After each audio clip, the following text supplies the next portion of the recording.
Suppose the person has preconditions of maybe diabetes or thyroid or hypertension or any other chronic thing for that matter. Could be migraine, whatever.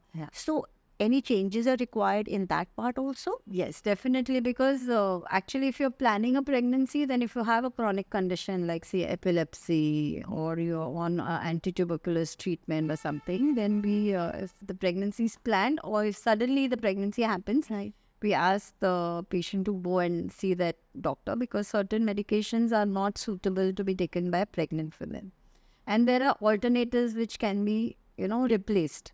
Okay. So we can change the medication. They are safe alternatives. There are safer alternatives, which are probably not the ideal ones, but definitely recommended for the pregnant women. Right. So then there is a change of medication which is required. So any person is on any chronic medication, it is good to go back to the doctor and tell them that, the primary physician, whoever you're under, I'm pregnant now and can I be taking this?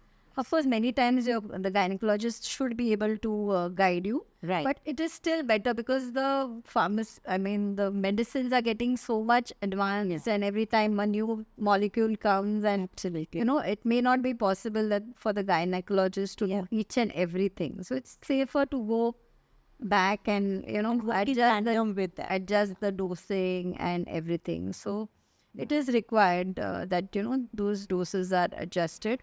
Also, certain drugs can reduce the folic acid levels in the body.